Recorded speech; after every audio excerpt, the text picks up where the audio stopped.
The chandeliers of the Beverly Hills Grand Hall cast a golden glow over the city's wealthiest and most powerful guests. Laughter filled the room, polished and artificial, while Grant Hollister stood at the center of attention, boasting about the remarkable recovery of his business.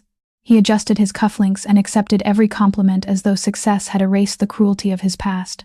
Then the ballroom doors opened. The music faltered. Conversations stopped. Every face turned toward the entrance. Elena Marlowe stepped into the hall. She was the wife Grant had abandoned while she lay bleeding in a hospital bed. The woman he had called a burden after she lost their unborn child. The woman he believed grief had destroyed beyond repair. But Elena did not look broken. Her midnight blue gown flowed across the marble floor, her posture calm and commanding.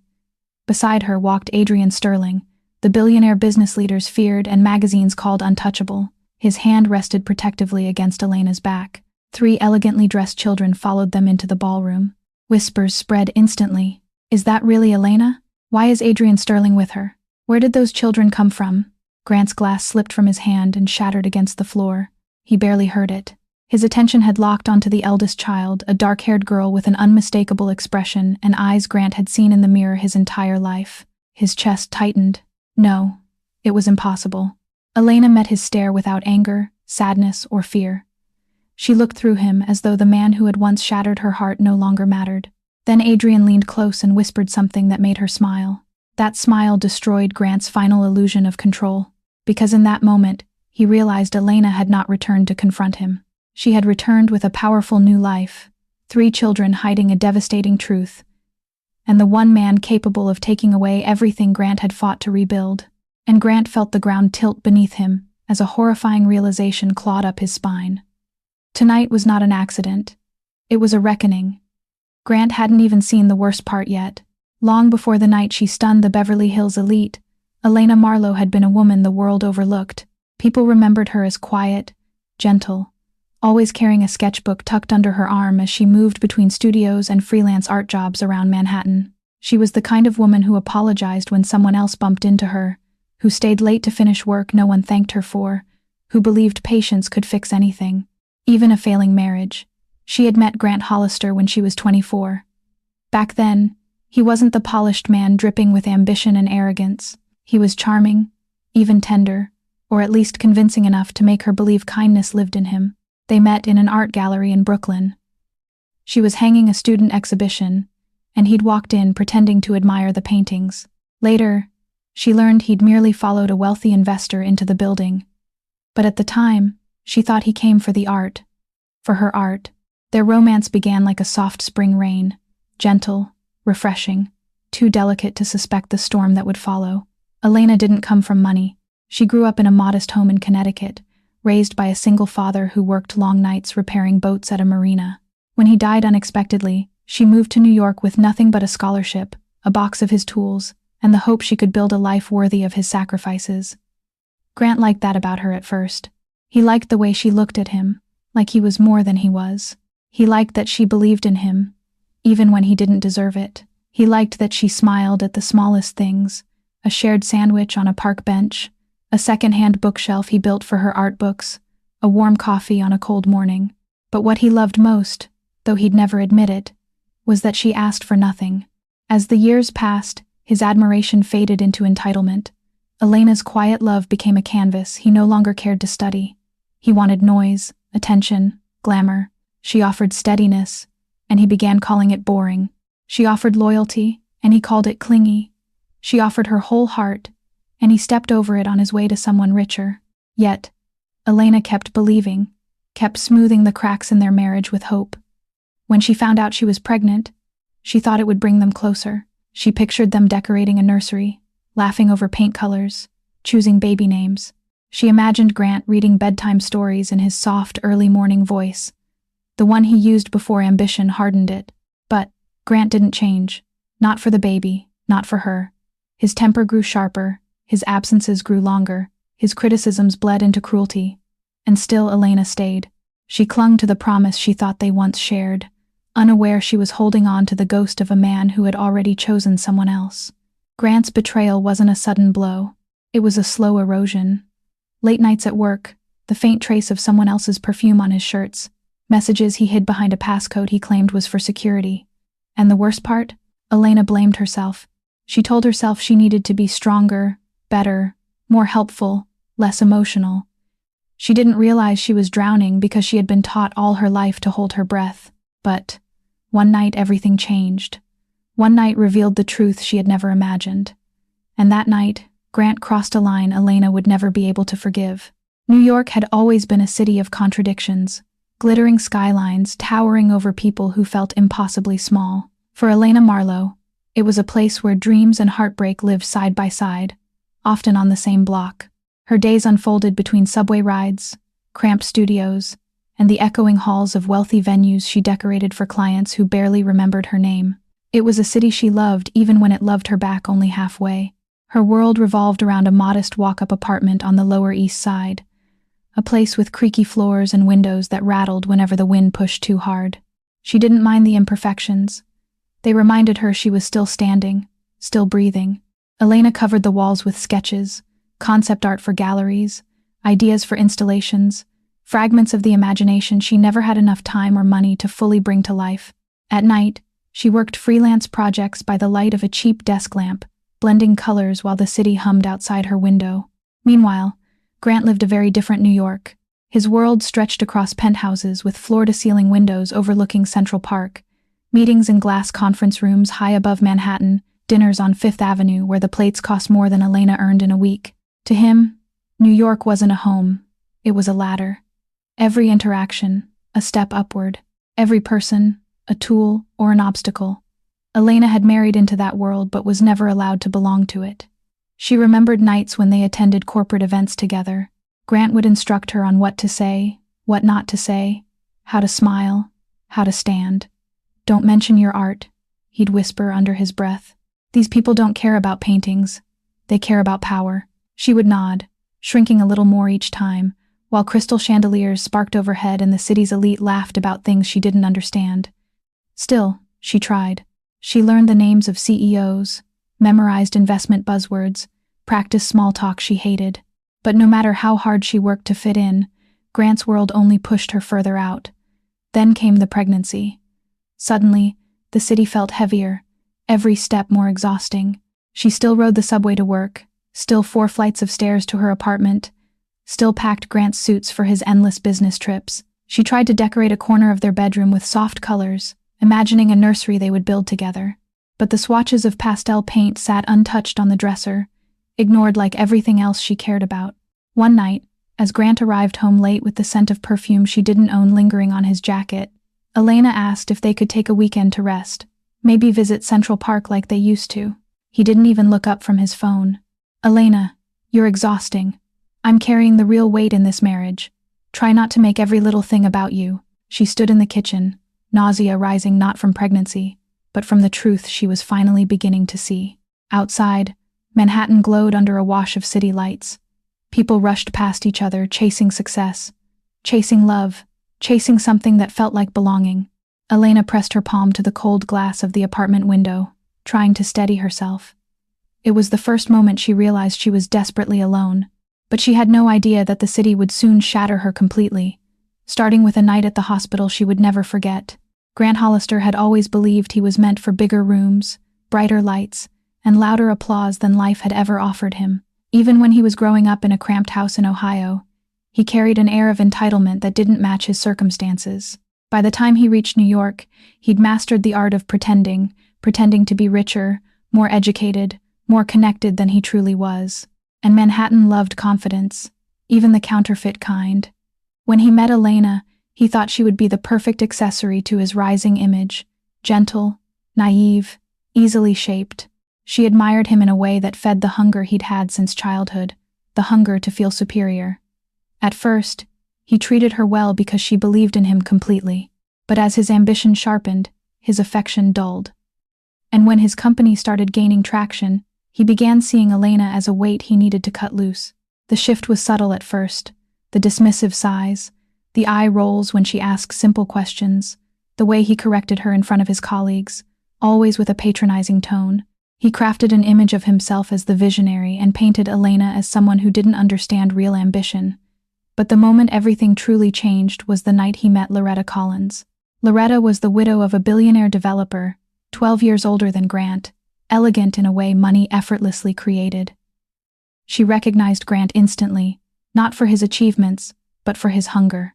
She saw the shape of his ambition and knew exactly how to exploit it.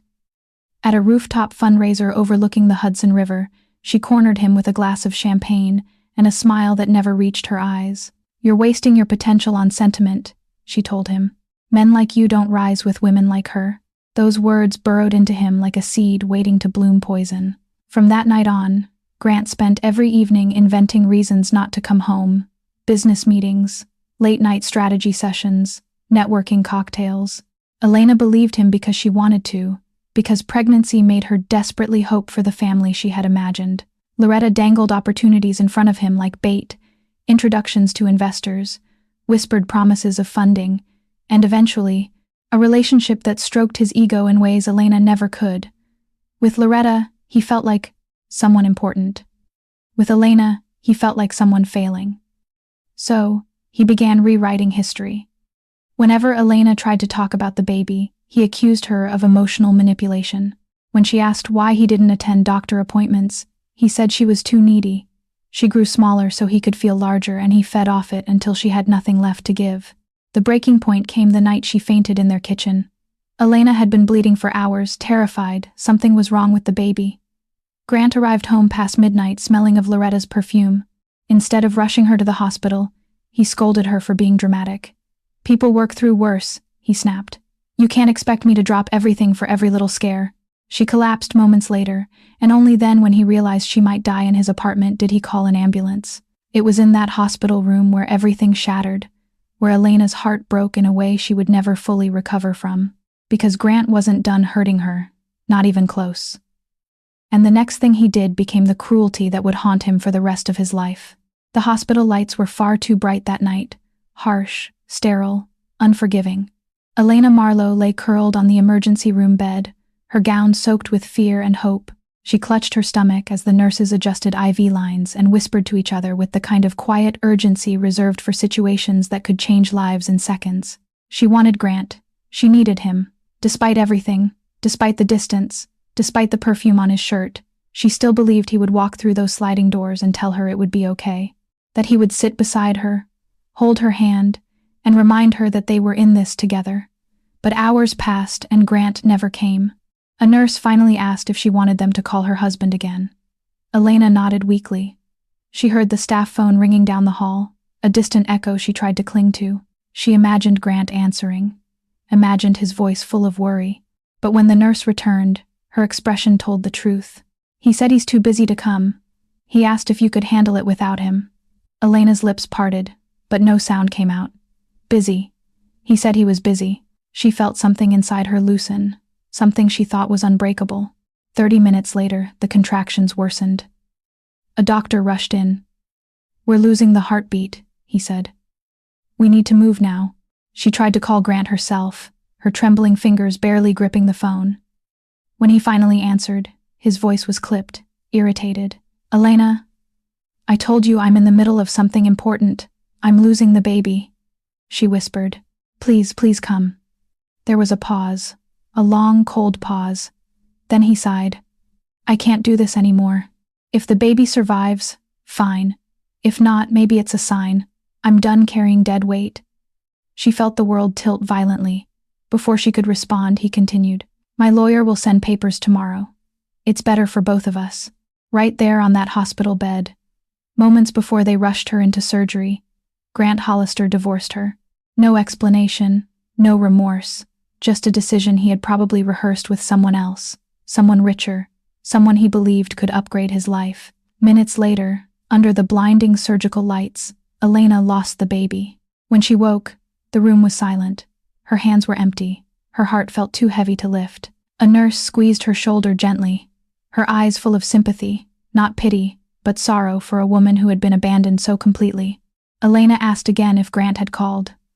"No," the nurse said softly, "but someone else did." She handed Elena a small business card. At first, the name meant nothing. Adrian Sterling. She assumed it was a mistake. Why would a billionaire care about her? But the nurse explained that he had asked about her condition, asked if she was alone, and insisted that hospital staff check on her frequently through the night. Elena didn't have the strength to wonder why. She simply tucked the card under her pillow, her tears soaking the corner. Meanwhile, across the city, Grant wasn't grieving. He was at a private rooftop bar in Midtown, clinking glasses with Loretta Collins, laughing about how free he finally felt. He didn't know a camera in the hospital hallway had captured his cruelty. He didn't know his words would one day return to destroy him. He didn't know that the woman he'd thrown away would rise again. And he certainly didn't know that Adrian Sterling had already entered her story and would soon change everything.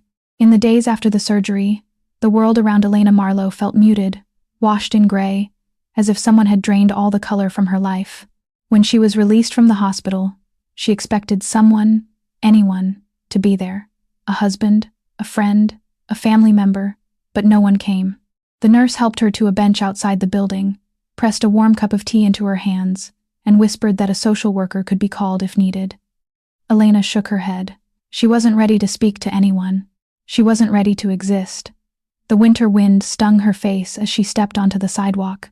Cars honked, people laughed. A street vendor shouted prices for roasted chestnuts.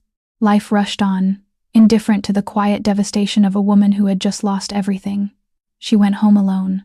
The apartment looked unfamiliar, as if grief had changed the shape of the walls. The soft lavender blanket she had bought for the baby lay folded on a chair. She picked it up and pressed it to her face, the fabric instantly dampening with tears she had held back for too long. Elena spent the next hours curled on the kitchen floor, unable to move. She used to believe heartbreak felt like sharp pain, but now she understood it wasn't sharp at all. It was heavy, crushing, a weight that pressed on her chest until she struggled to breathe. Grief blurred into exhaustion. Exhaustion blurred into numbness. She barely ate. She barely slept. She wandered from room to room in a haze, unsure what she was looking for. Maybe a sign of who she used to be. On the third night, she woke from a nightmare drenched in sweat. She reached for her phone without thinking, muscle memory searching for the man she once trusted. She typed Grant's name into the contact box, then froze. He wasn't her comfort anymore. He was the wound. Her hand trembled violently. She deleted the message before sending it. Instead, she scrolled through old photos. Grant kissing her forehead, Grant smiling in Central Park, Grant holding her hand as if she was the center of his world. She stared at each image until the lies embedded in them became unbearable. When she couldn't stand it anymore, she threw the phone across the room. It hit the wall with a dull crack and fell to the floor. For a moment, she couldn't tell if something broken was inside the phone or inside her. The next morning, an envelope arrived under her door. Inside were divorce papers. No note, no apology, no acknowledgement of the baby they had lost, just a request for her signature and a line that read, "This decision is final. Please respect my boundaries." Her hands shook so violently she almost dropped the papers. She felt a wave of dizziness, gripping the counter for support. She couldn't believe a man she once loved could be this cold, this calculated, this cruel. By afternoon, she forced herself outside for a walk. She needed air, movement, anything to stop the spiral inside her mind. But with every step through the neighborhood past mothers pushing strollers, couples laughing in sidewalk cafes, she felt the ache deepen. She didn't belong to their world anymore. She wasn't a mother. She wasn't a wife. She wasn't even sure she was still herself. As she stood at a crosswalk, tears threatening to spill again, a black SUV slowed beside the curb. The window lowered. "Elena?" a calm voice called. She turned. Adrian Sterling sat inside, eyes full of quiet concern, as if he had been searching for her. She blinked, stunned. "Why? Why are you here?" He nodded gently toward the passenger seat. "Because no one should face this kind of pain alone." Elena hesitated, her heart trembling. And she had no idea that stepping into that car would change the entire trajectory of her life. Elena hesitated at the curb, unsure whether the man in the sleek black SUV was real, or another trick of her exhausted mind. The city lights blurred behind her tears, and for a moment she couldn't reconcile how someone like Adrian Sterling, a billionaire whose name appeared on magazine covers and tech conferences, knew hers at all.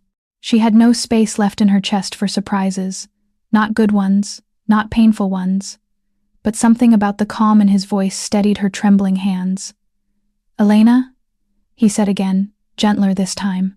"Please get in. It's freezing out here." She slid into the passenger seat, still uncertain. The warmth inside the car wrapped around her like a blanket she didn't earn. She stared at him, trying to understand why he was there. He didn't rush her, didn't fill the silence with empty questions. Instead, he drove slowly through the quiet evening streets, letting her breathe. "You don't know me," she finally whispered. His grip tightened slightly on the steering wheel. "I know enough." She looked away, unsure what that meant. They pulled up outside a small cafe in the West Village, the kind with warm lighting and fogged windows, where people wrote novels and whispered secrets over late-night coffee. Adrian parked and stepped out, opening her door with an old-fashioned courtesy Grant never possessed. Inside, he ordered her chamomile tea and waited until her hands stopped shaking before speaking again. "The hospital called me," he said simply. Her brow furrowed. "Why? I don't understand." He hesitated for the first time since she met him. "Because your father once asked me to look after you if anything happened." The words struck her like cold water. "My father? You knew him?" Adrian nodded slowly. "Not in the way you're thinking. We weren't close friends, but our companies crossed paths. He trusted very few people, but for some reason he trusted me." Elena experienced how is very for today's them. She searched his eyes, trying to detect pity, obligation, or anything that suggested he was here out of guilt. But she saw none of that, only steady concern, only patience. Something inside her resisted the warmth of it, afraid to lean on anything that might collapse. "He didn't tell me about you," she said. "He didn't tell me much at all," Adrian replied. "But he asked that I make sure you were never left without help if life ever turned cruel." Elena's throat tightened. Everything in her life had fallen apart so violently that she no longer trusted kindness. But sitting across from Adrian, the most untouchable man in the city, she felt a strange sense of safety she hadn't known in years. "Why now?" she whispered. "Why come now?" His jaw tensed for a second, a flash of something darker crossing his expression. "Because I heard what happened at the hospital, and because no decent man would let someone endure a loss like that alone." Her eyes filled with tears. She couldn't remember the last time anyone had spoken to her with such sincerity. "Let me help you get somewhere safe," Adrian added. "Somewhere no one can hurt you, just until you're steady again." Elena shook her head weakly. "I don't want charity. This isn't charity." His voice softened. "It's a promise I'm finally keeping." The cafe's lights flickered softly across his face. For the first time since losing the baby, she felt the faintest flutter of stability. But Elena didn't yet know the truth. Adrian hadn't told her everything, because the night her father died, Adrian Sterling was the last person to see him alive. The transition from the cold streets of Manhattan to Adrian Sterling's West Coast sanctuary felt like stepping into another universe. Elena barely remembered the flight, just fragments of soft blankets, dimmed cabin lights, and the quiet way Adrian kept his distance while still making sure she had everything she needed. When she awoke, the plane had already touched down at a private airfield in Santa Monica, and morning sunlight streamed through the windows like a gentle reminder that time had not stopped even though her world had. Adrian's home in Malibu was nothing like Grant's sterile penthouse in New York. It was warm, lived in, the kind of place where ocean winds slipped through open windows, and sunlight painted golden stripes across hardwood floors. The house overlooked the cliffs, waves smashing against the rocks far below. It should have felt too grand, too luxurious for someone whose life had fallen apart. But strangely, it felt safe. "You can stay here as long as you need," Adrian said quietly as she stepped inside. Elena's throat tightened. "I don't want to burden you." "You aren't," he replied simply. "You're healing." But healing did not happen all at once. The first days were the hardest. She slept too long, cried without warning, walked aimlessly along the shoreline until the cold water numbed her feet. Nights were worse. She'd wake from dreams of holding a child that vanished the moment she opened her eyes. Adrian didn't hover. He didn't push. But she sensed him there in the soft thud of his footsteps down the hall, in the gentle knock asking if she'd eaten, in the silent cup of tea he'd leave by her door. It wasn't attention. It was presence, something she'd forgotten the comfort of. One morning, while she sat on the deck staring at the horizon, he placed a small box on the table beside her. "What's this?" she asked. "Something your father meant for you to have someday." His voice held a seriousness she wasn't ready for. Inside the box lay a silver pendant with intricate engravings, her family crest, one she hadn't seen since childhood. She brushed her thumb across the symbol, and for the first time since the hospital, she felt the sharp ache of longing for her father. "I didn't know he kept this," she whispered. "He kept everything connected to you." She looked up sharply. "How do you know that?" Adrian inhaled, gaze drifting toward the ocean. "Your father trusted me with more than you realized. He wanted you protected, and there were people who didn't want him alive." Elena froze, her pulse skipping. "What are you saying?" But Adrian didn't answer. Not yet. Instead, he changed the subject with practiced finesse. "You should start drawing again. It might help." She didn't want to, but days later, she found herself sketching on the deck, the ocean breeze lifting her hair as charcoal glided across paper. At first, her hands shook too much to form lines, but with each attempt, something inside her loosened. She began sketching landscapes, faces, abstract storms of emotion. Adrian passed by one morning, paused, and studied her work with quiet awe. "Elena," he murmured, "you haven't lost your fire, only your belief in it." For the first time in months, she felt something flicker in her chest, tiny, fragile, but alive. She wasn't whole, not yet, but she was no longer broken, and she didn't know it. But her healing was about to collide with a truth far more dangerous than heartbreak, because the past she thought she'd escaped was already moving toward her with ruthless speed. A storm was coming, and it had Grant Hollister's name on it. In New York, Grant Hollister's world was beginning to unravel slowly at first, then with a momentum he couldn't control. For years, he had walked through Manhattan with the confidence of a man who believed life owed him success, but arrogance has a short shelf life, especially when paired with desperation. It started with a deal gone wrong. One investor backed out, then another. Grant brushed it off as bad timing. Sure, he could talk his way into new opportunities. He had always relied on charm, even when it was paper thin, but charm evaporates when people discover there's nothing solid underneath. Loretta Collins, the woman he'd gambled his marriage for, had stopped answering his calls. At first, he convinced himself she was busy. After all, she moved in circles he could only dream of joining. But then he saw her at a midtown restaurant laughing, radiant, leaning close to a man far wealthier than he'd ever be. She didn't acknowledge Grant. She didn't even look his way. It was the quiet, dignified cruelty of someone who had never truly considered him significant. Grant waited outside the restaurant until she exited, then followed her toward her car. "Loretta," he called out, forcing a smile. She turned, annoyance flickering across her expression. "Grant, what are you doing here? I just wanted to talk. We haven't spoken in days." "There's nothing to discuss," she replied, adjusting her coat. "Our arrangement served its purpose." "Purpose?" His voice cracked. "You told me we were building something, that you believed in my company." Loretta sighed as though bored by his existence. "You misunderstood. I believed in the image you projected, but now the illusion is gone." Grant felt something inside him tighten painfully. "I left my wife for you." "No," she corrected sharply. "You left your wife because you thought it would get you further. I just offered you a mirror." She stepped closer, her voice dropping to a cold whisper. "And now that mirror no longer benefits me." Expiation. With that, she slid into her car and drove away, leaving Grant standing on the sidewalk, as if a hole had opened beneath him. Days later, his company took another hit. A small scandal, nothing catastrophic that hinted at his incompetence. Investors panicked. Emails flowed in demanding explanations he didn't have. His phone buzzed with notifications, but none of them offered solutions. Grant wasn't collapsing because of one disaster. He was collapsing because he had built everything on lies. He tried to call Elena more than once. Not out of regret, Grant wasn't capable of true remorse, but out of habit. She had always been his emotional cushion, the quiet presence he leaned on when life became too heavy.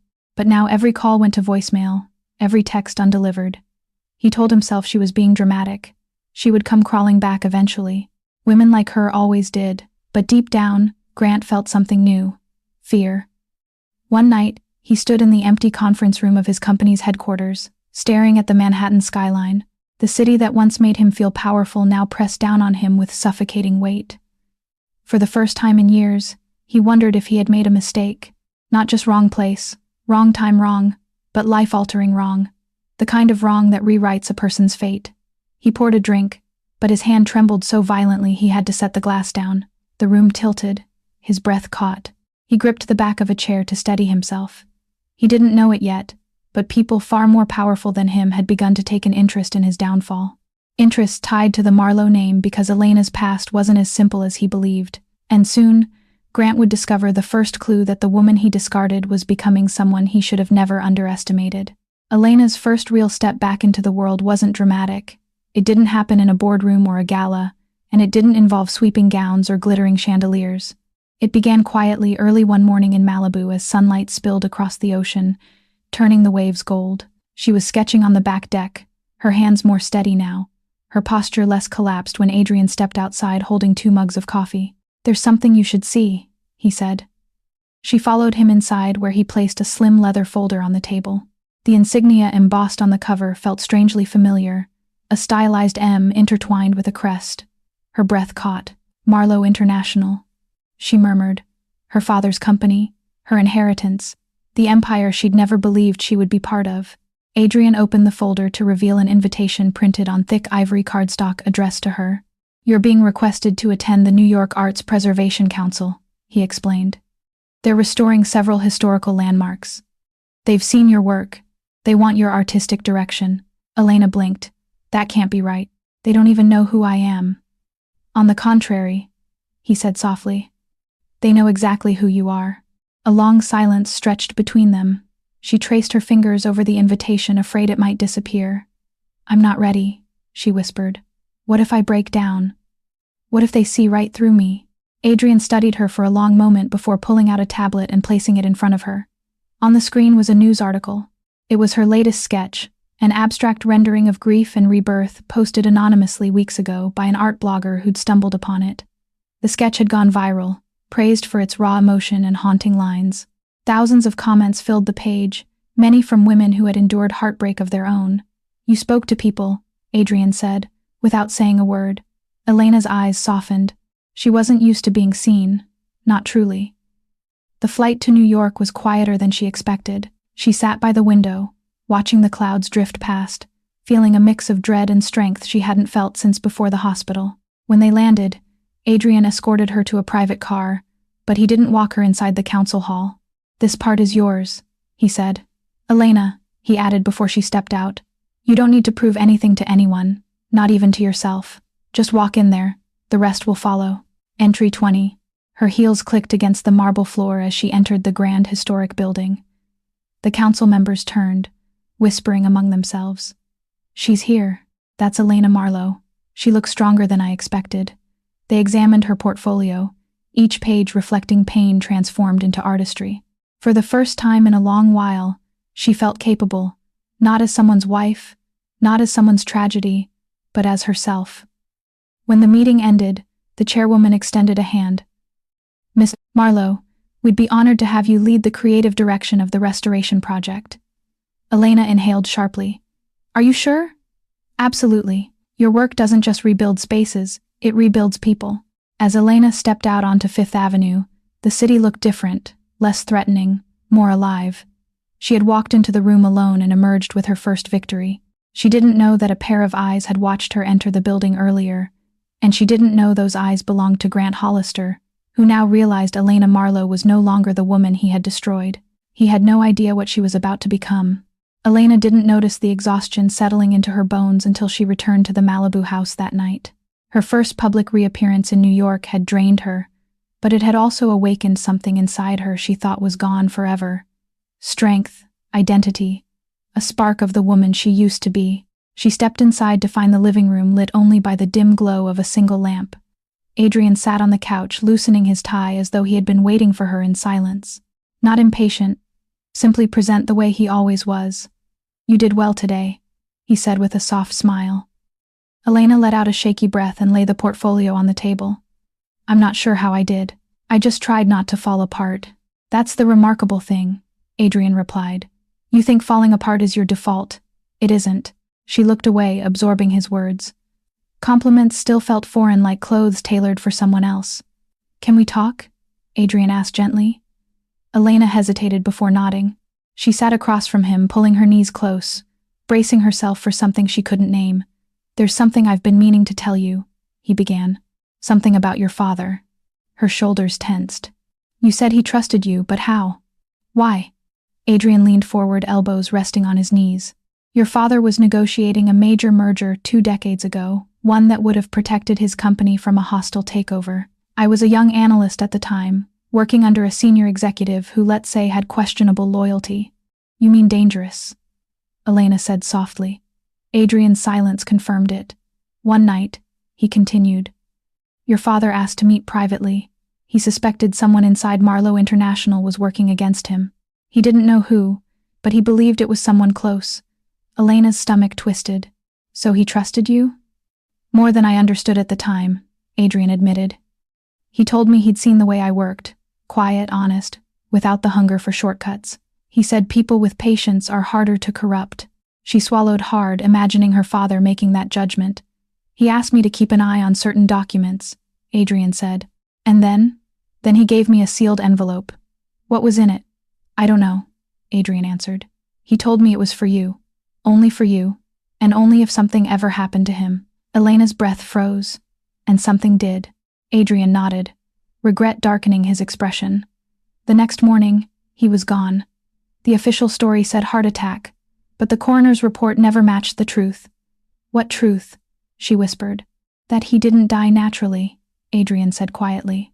"Your father was targeted." The room felt suddenly smaller, the air colder. "Why didn't you tell me earlier?" "Because when your father died, you were still a child. And later, when I found you broken in that hospital, you weren't ready. I didn't want to add another wound." Elena pressed a trembling hand to her mouth as a new grief washed over her, deeper, older, tangled with memories she'd long buried. "Adrian," she whispered. "Why would someone want him gone?" He hesitated before answering. "Because he stood in the way of people who wanted to dismantle Marlowe International. And those people haven't stopped." She stared at the pendant he'd returned to her days earlier. It suddenly felt heavier around her neck. "You're saying my father was murdered." "I'm saying," Adrian replied softly, "that your father wasn't the only target." Her heart slammed against her ribs. The pieces clicked. Her father's disappearance, the inheritance delays, the corporate attacks, Grant's involvement with powerful people he didn't understand. "Elena," Adrian said, his voice steady but heavy with warning. "Someone else has been watching you, waiting." She felt the world tilt again, just as it had in the hospital. But this time, instead of breaking, something inside her hardened, because now she understood something she hadn't before. Grant Hollister wasn't the beginning of her pain, and he wouldn't be the end of it. The morning after Adrian revealed the truth, Elena woke with a cold clarity she hadn't felt in years. The ocean outside her window was wild, crashing against the rocks like it was trying to warn her of something approaching. She dressed slowly, her fingers brushing the engraved pendant resting at her throat, a silent reminder of the father she had lost and the legacy she had never asked to inherit. Adrian waited for her in the study, surrounded by shelves of business journals, legal binders, and documents she didn't yet understand. But she understood one thing now. Her father had been fighting something, and she had been born right into the middle of it. "Elena," Adrian said, rising to meet her, "I need to show you something else." He handed her a leather-bound dossier, heavy, protected, sealed. "What is it?" she asked, palms sweating. "Your father's final asset register, his private one, not the version the board saw." She opened it with trembling hands. Names, numbers, properties, offshore accounts, patents, art collections, business stakes she never knew existed. Her jaw tightened. "All of this belonged to him?" "All of it," Adrian confirmed. "And legally, it belongs to you." Her breath caught. "But the board told me the estate was tied up under review, under dispute." "They lied," Adrian cut in gently. "They've been delaying the transition so they could dismantle your father's holdings piece by piece, sell them, absorb them, erase him." Elena's pulse hammered in her ears.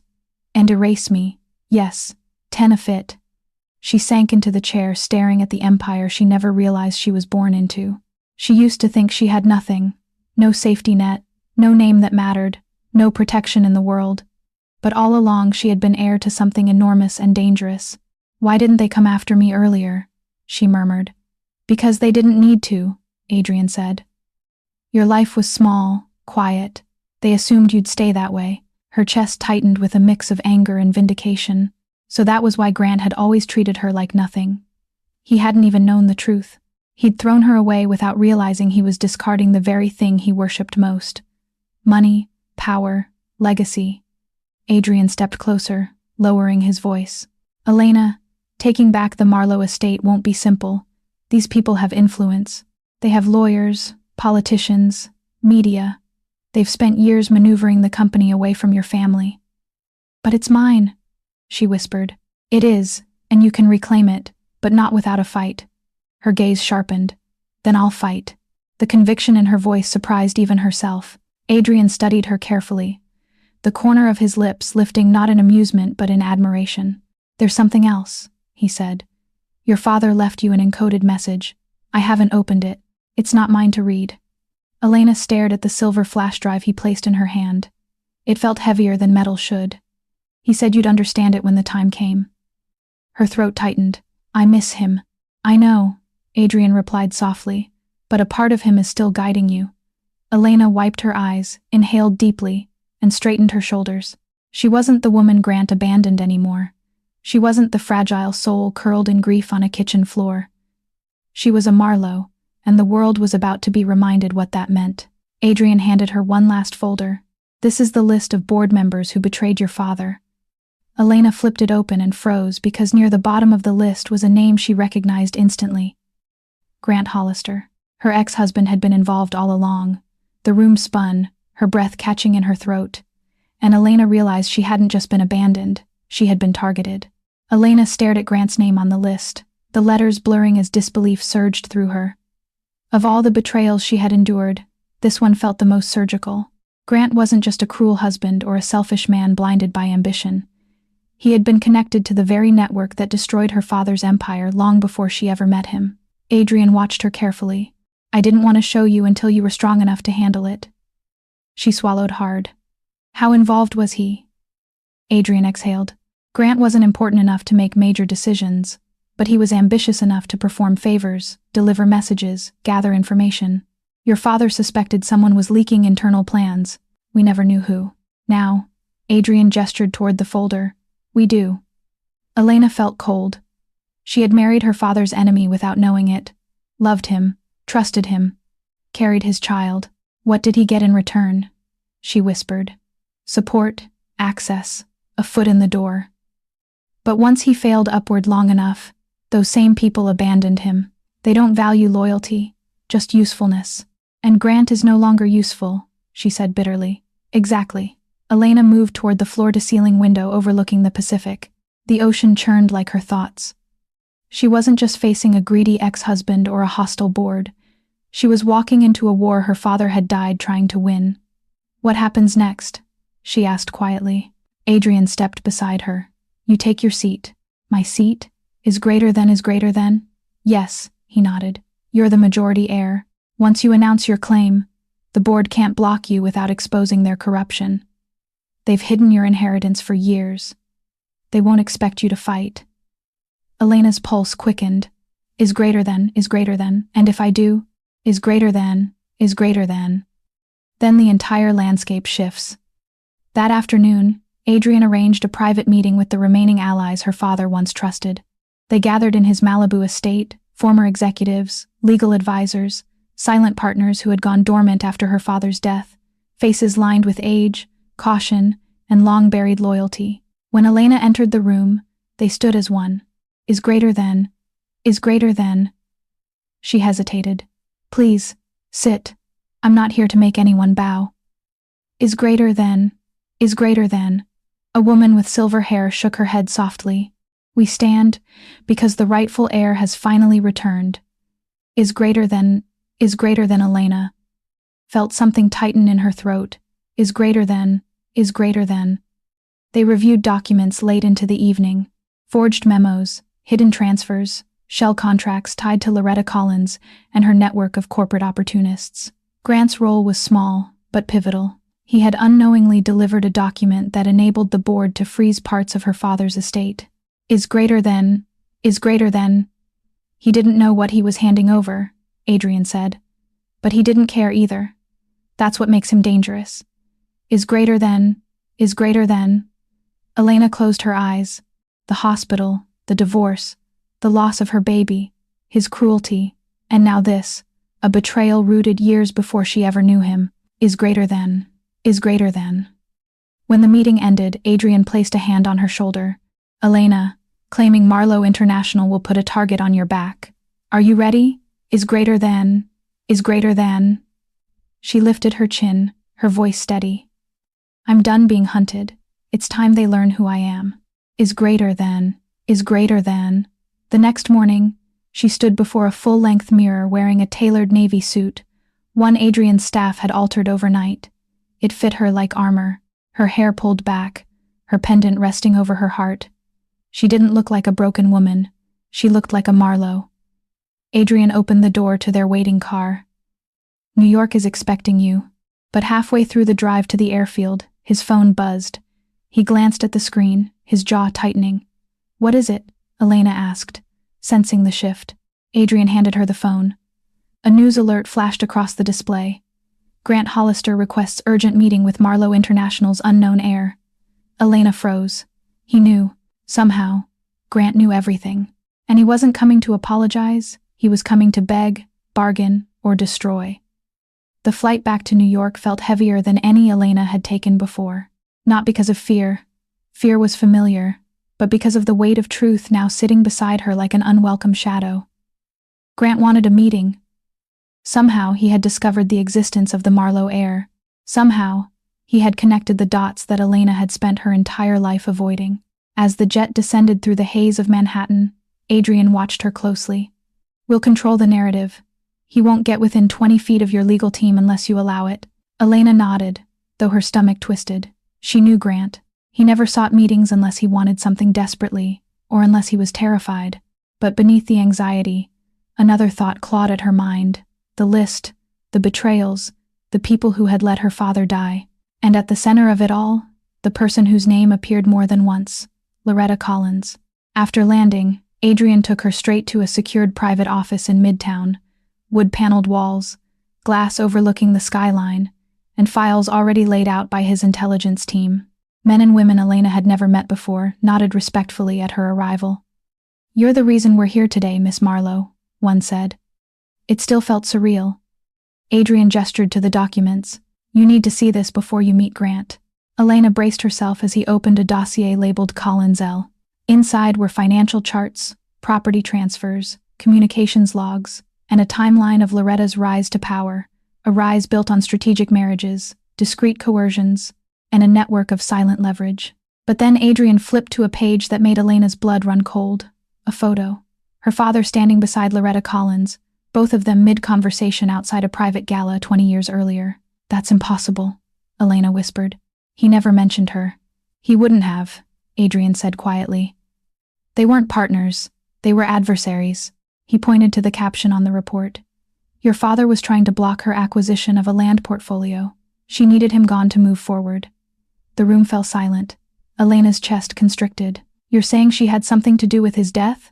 We believe she orchestrated the pressure that led to it, Adrian replied. Not directly, but through the people she controlled, including one who later mentored Grant. Elena's breath hitched. Do you mean? Yes. Grant's early success came from the same network that undermined your father. He didn't know the depth of it, but he benefited from it. Her hands clenched. The betrayal had started before she even met him. She had been caught in a web spun, long before her first sketch or first heartbreak. And there's more, Adrian said, sliding another document forward. At the top of the page, Collins' estate target identified, potential obstacle, Elena Marlowe. She felt the air leave her lungs. They targeted me? Your father protected you by removing you from the company after your mother's death, Adrian explained. He hid your identity, changed documents, buried records, but after his death, Loretta searched for you. And when she couldn't find you, she found Grant, Elena finished, her voice hollow. Adrian nodded. He was easy to manipulate, hungry, eager to impress. He didn't know he was being used. Elena sank into a chair, the carpet soft beneath her feet but offering no comfort. So Grant wasn't just cruel, she whispered. He was a pawn. A pawn, Adrian confirmed, who thinks he's a king. Her pulse hammered. She felt grief, anger, clarity, and an awakening strength she hadn't believed she possessed. She lifted her chin. What happens now? Adrian folded his arms. Now you meet Grant, and you show him exactly who you are. But before Elena could speak, the door burst open. A security officer stepped inside. Mr. Sterling, we have a problem. Adrian stiffened. What kind of problem? The officer swallowed hard. Grant Hollister is already in the building, and as forte. Elena's heart slammed against her ribs, and he wasn't alone. Grant Hollister, pacing in the lobby of the Sterling Tower, was a sight no one expected. His suit, once meticulously pressed, was wrinkled. His hair looked as though he'd combed it with his fingers in a rush. The false confidence he used to wear like a tailored coat had cracked, revealing the frantic man beneath. When the elevator doors opened and Elena stepped out surrounded by Adrian's security team, Grant froze. His breath caught, his eyes widening as if he were seeing a ghost. In some ways, he was. The woman before him was nothing like the Elena he abandoned. Her posture was strong, her gaze steady, her presence undeniably commanding. Elena, he breathed, stepping toward her. She raised a hand. Stop. Grant halted instantly, his throat bobbing as he swallowed. I didn't know. I had no idea you were a Marlowe, she finished coldly. No, you didn't know. You never bothered to ask. If Adrian stepped beside her, protective but measured. Mr. Hollister, whatever agenda you brought into this building ends now. You requested a meeting. Speak. Grant's eyes darted between them, panic flickering beneath the surface. They're after me, he said in a rushed whisper. Loretta's people. They think I know things. They think I'm connected to you. I need protection.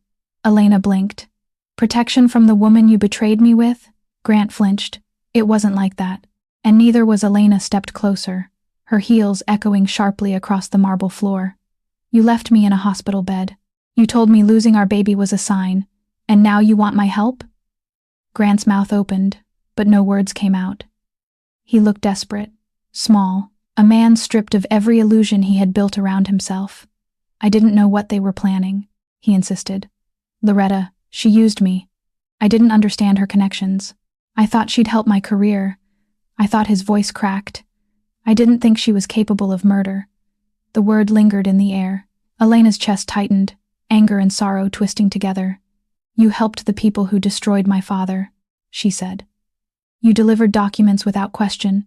You played messenger for a network built on greed. I didn't know, Grant snapped, louder than intended. His voice echoed through the lobby. If I had known, if someone had warned me. You were warned, Elena cut in. Every time you dismissed my father's legacy. Every time you treated me like I was nothing. Every time you chose ambition over humanity. Grant's face flushed with shame. Elena, he whispered. I came because I don't have anyone else. Loretta turned on me. Her people think I've been talking to authorities. They're watching me. They might come after me tonight. Adrian exchanged a look with his head of security. It wasn't a look of sympathy, it was calculation. Risk assessment. Grant leaned forward, lowering his voice. Please, just talk to me. You don't have to forgive me. I need help. Elena felt something unexpected, a flicker of pity, not for the man who hurt her, but for the boy inside him who never learned what real strength looked like. But pity was not protection. She drew a slow breath.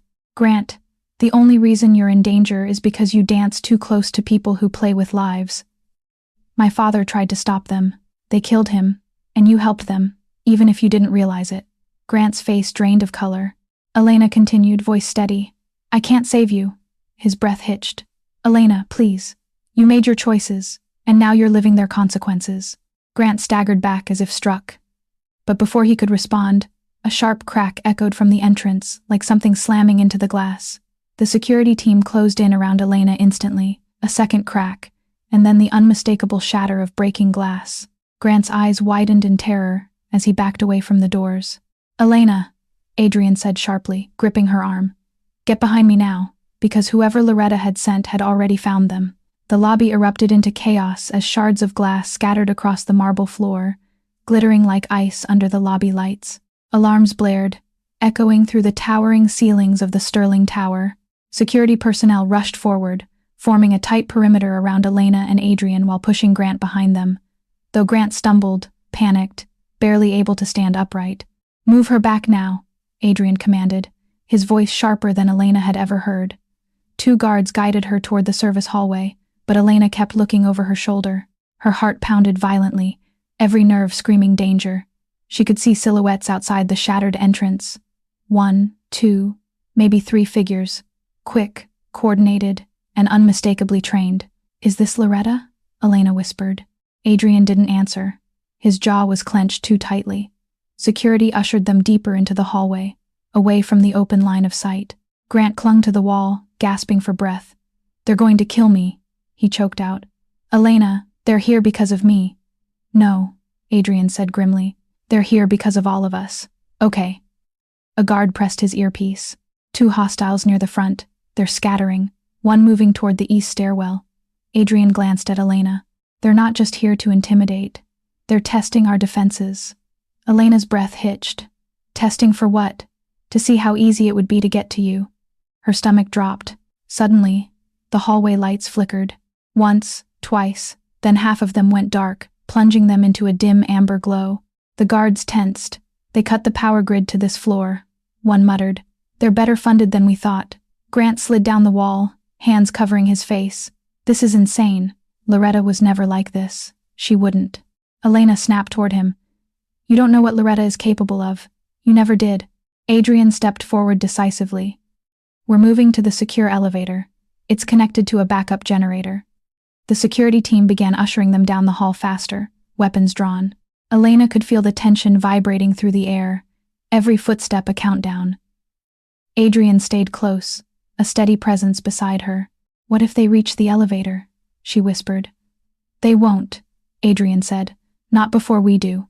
But even he sounded like he was calculating odds. They rounded the corner and froze. The secure elevator doors were open, empty, waiting, 2 waiting. A guard lifted his weapon. "Clear the area." End quote. Another moved slowly toward the elevator, scanning its interior. For a moment, everything was still. Then, "Behind you." A guard shouted. A figure dropped from the ceiling panel. Fast, silent, ruthless. The guard closest to the elevator tackled the intruder before he could reach Elena, slamming him to the ground. A struggle erupted. Fists, elbows, weapons clattering against the floor. The intruder's hand darted to his belt, reaching for something metallic. "Gun," someone yelled. "Take him down." Adrian grabbed Elena, pulling her behind him as the guard delivered a swift disabling strike. The intruder collapsed, unconscious. Breathing hard, the lead security officer turned to Adrian. "We need to evacuate, now." Grant stumbled forward. "Where? Where are we going?" Adrian didn't even look at him. "Somewhere Loretta's people can't reach. Somewhere only Elena has access to." Elena stared at him, confused. "What place is that?" Adrian's eyes held a truth he hadn't yet spoken. "A property your father left you. Hidden, untouched, and sealed until you were ready." Her pulse quickened. "Ready for what?" He met her gaze, the weight of the past and the future colliding in his eyes. "To finish what he started." Grant inhaled sharply, fear slicing across his face. "You're not leaving me here. They'll kill me." Elena turned toward him slowly. "You made your choices years ago, Grant. It's optionally." But before she could finish her sentence, a distant explosion shook the building, violent enough to rattle the floor beneath their feet. Adrian grabbed her arm. "Elena, run," because whatever Loretta had unleashed was only the beginning. The explosion reverberated through the Sterling Tower like a pulse of thunder, rattling glass, shaking fixtures, and sending a burst of dust through the vents. Elena's heart hammered as alarms screamed above them. The emergency lights flickered, painting the hallway in sharp red flashes. Grant stumbled, nearly collapsing, while Adrian tightened his grip on Elena's arm. "Move," he commanded the security team. They rushed down the service corridor, boots pounding against polished concrete. Smoke drifted from the far end of the building.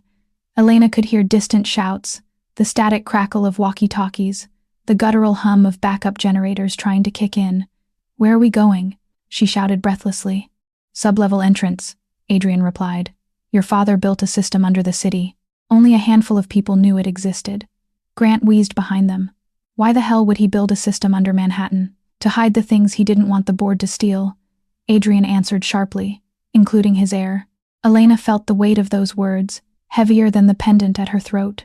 Her father had known she might need a way out, a way to disappear, a way to survive. When they reached the sub-level checkpoint, 2 guards unlocked a reinforced steel door.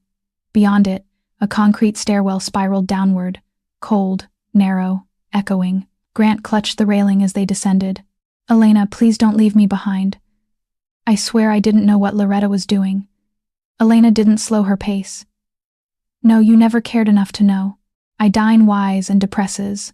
At the bottom of the stairwell, another door awaited, this one older, thicker, marked with the Marlowe crest half erased by time.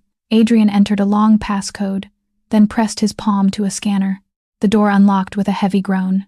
Inside was a corridor unlike anything Elena expected. Industrial lights hummed overhead. The walls were lined with steel filing cabinets, sealed crates, old servers, and boxes labeled with dates stretching back decades. It was a vault of secrets, her family's hidden spine. Her breath caught. My father built all this? He didn't trust the board, Adrian said. So he built a second headquarters beneath their feet. The hallway ended in a large chamber with a long oak table at its center, dusty, undisturbed, a ghost of the past. Adrian motioned to a sealed metal case on the table. This is why we're here. What's inside? She whispered. Your father's final directive. He encoded it so only you could unlock it. Before Elena could respond, a crash sounded behind them. The stairwell door shuddered violently, echoing like a battering ram. Grant paled. They found us. Adrian's security team drew their weapons. We need to move now. But Adrian stood firm. No, she deserves to hear what her father left for her. He gestured for Elena to place her pendant into a small indentation on the metal case. Her hands trembled as she did so. The case beeped, then clicked open. Inside was a handheld device, a vintage digital recorder.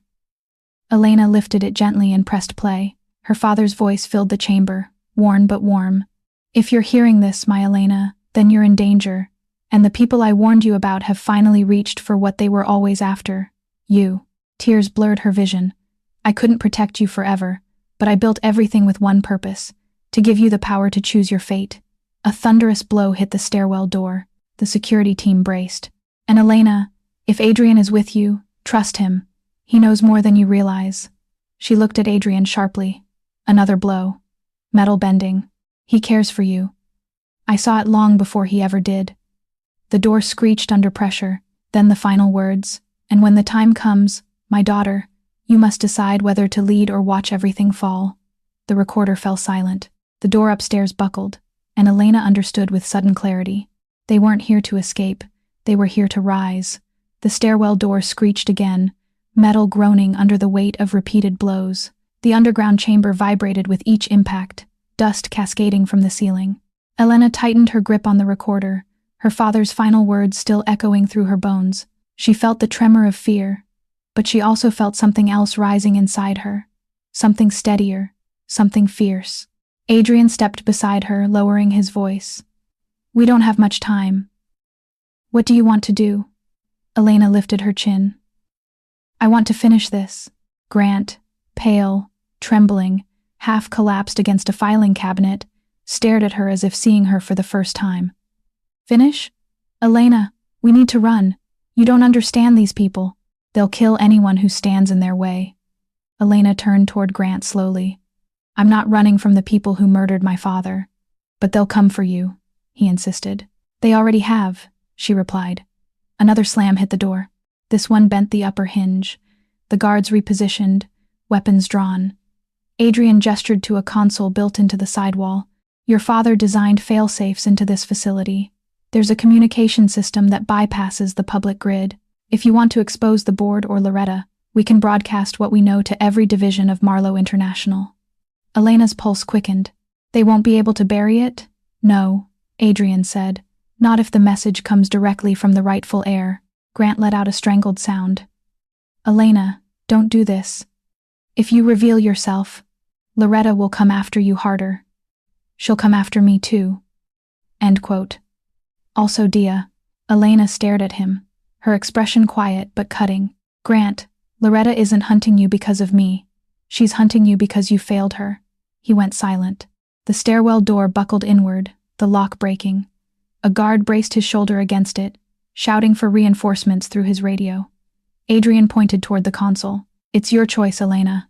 Your father built this for you, for this moment." Elena stepped forward, her hand hovering over the activation switch.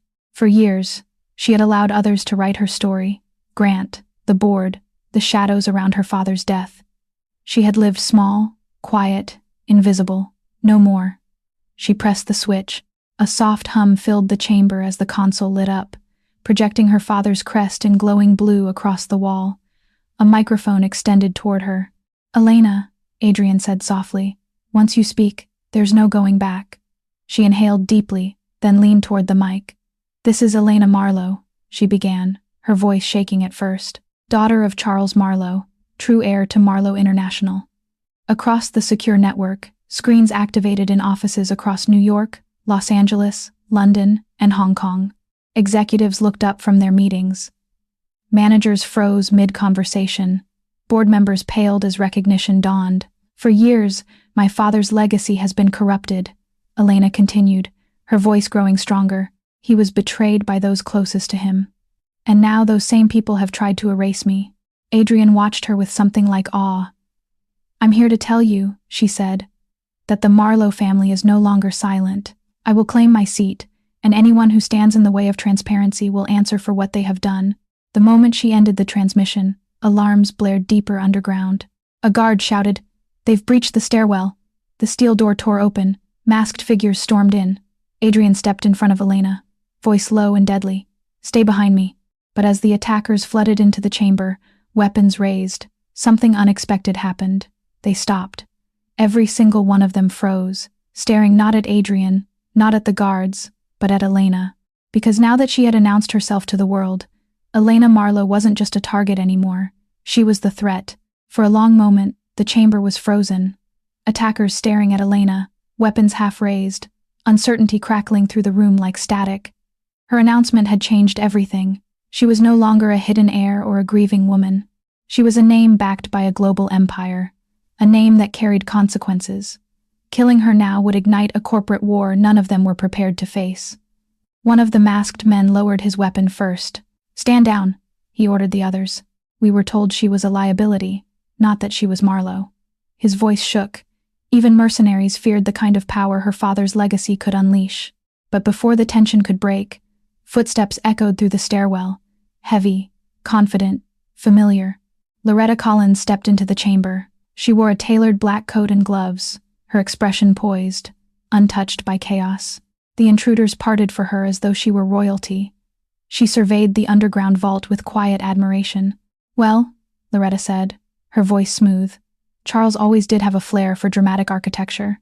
Elena felt every muscle in her body tighten. "You have no right to be here," Loretta smiled. "On the contrary, my dear. I've had a right to your father's empire long before you were old enough to understand what he built." Adrian stepped forward, positioning himself between Elena and Loretta. "This ends tonight. Have her so. If lead it to Marca." "No, Adrian," Loretta replied, tilting her head. "This merely changes shape." Her eyes flicked briefly to the recorder in Elena's hand. "So, you finally heard the truth," Loretta went on. "Charles suspected me. He always did. But he never realized how deeply his closest allies betrayed him." Elena's jaw clenched. "You killed him." Loretta's lips curved. Not a smile, but a confession. "Influence can kill as effectively as bullets, my dear. Pressure, stress, isolation. You'd be astonished at what a man's heart can't survive." Elena's fingers curled into fists. She felt Adrian's reassuring nearness behind her, but she didn't step back. "You targeted me," Elena said. "You tried to erase the Marlowe name." "No," Loretta corrected. "I tried to own it. There's a difference." Grant lurched forward suddenly. Frantic. "Loretta, please. You have to help me. I did everything you asked. I never betrayed you. Please don't let them kill me." Loretta didn't even glance at him. "Grant, darling, you were never anything more than a disposable asset." The words struck him with visible force. Elena watched him crumble, the final thread of his arrogance snapping. For years, she had carried the weight of his cruelty. his manipulation, his abandonment. But, now seeing him unravel under the truth, she felt something inside her shift. Not sympathy, but release. He had chosen the wrong side, and that choice was finally calling him to account. Loretta extended a hand as though offering a truce. Elena, you're stronger than I expected. Smart, resilient. You're everything your father hoped you wouldn't become. Elena lifted her chin. And you're everything he warned me about. Loretta's smile faded. You can walk away, Loretta said. Forget this.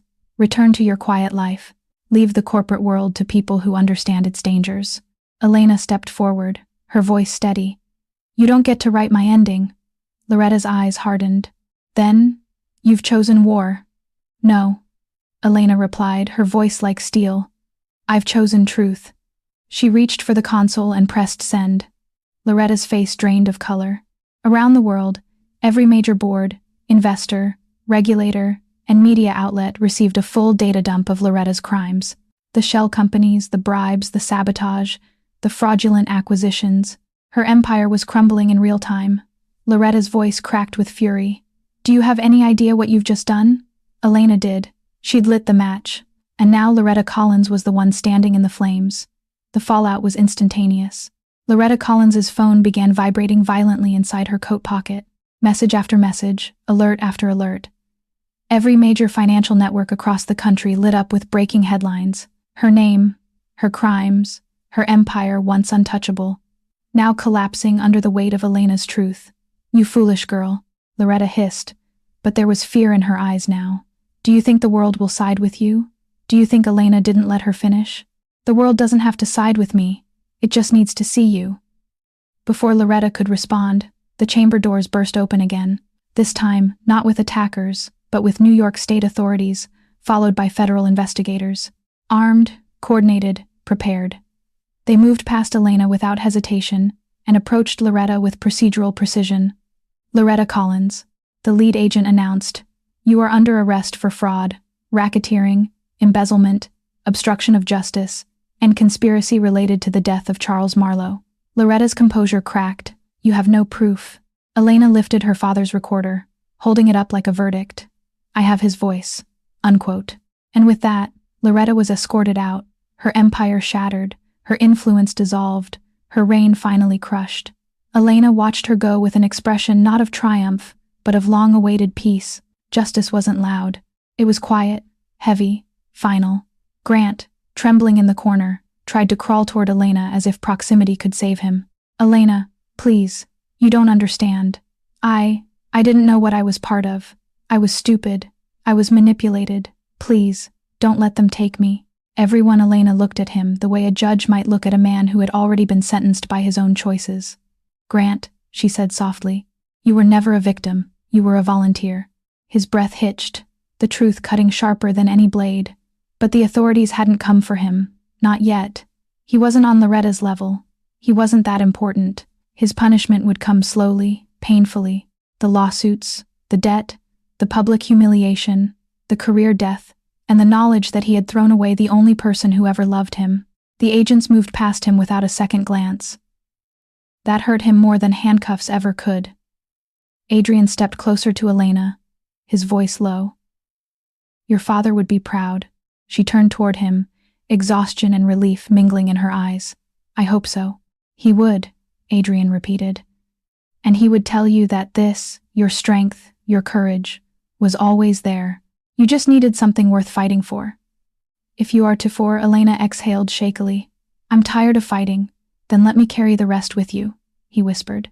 They stood amidst the remains of an empire, broken files, scattered documents, dust drifting through the glowing emergency lights. Yet somehow it felt like the beginning of something new. In the following months, Marlowe International formally reinstated Elena as its rightful head. The media called her the Phantom Heir, the daughter who rose, the woman who toppled a dynasty. But Elena didn't care for titles.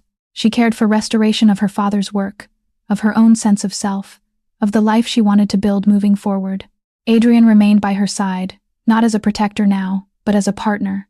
Someone who didn't stand in front of her or behind her, but with her. Love didn't bloom overnight. It grew slowly, respectfully, with room for healing. Eventually, it became strong enough to shape a future together. Years later, Elena stood on the lawn of their Hamptons home and watched her 3 children race through the evening light. Their laughter carried across the garden as Adrian slipped his hand into hers. The sun sank slowly beyond the horizon, bathing everything in soft gold. Once, Elena had believed she had lost her marriage, her child, her future, and the legacy her father had trusted her to protect. But she had rebuilt every part of her life with courage, patience, and the people who had chosen to stand beside her. Her children were safe. The Marlowe name had been restored. And the man beside her loved her, not for her wealth or status, but for the woman she had become after surviving everything meant to destroy her. Elena rested her head against Adrian's shoulder and looked toward the sky. "We made it," she whispered to the father she still carried in her heart. "We're finally home." Her victory was never simply Grant's downfall. It was the life she created after him, a life filled with peace, purpose, family, and love. Elena had not won because she escaped every wound. She won because she refused to let those wounds decide who she would become. The woman Grant abandoned in a hospital bed was gone. In her place stood Elena Marlowe Sterling, a mother, a leader, a beloved wife, and the guardian of a legacy stronger than ever. Her fall had never been the end of her story. It was the beginning of her rise.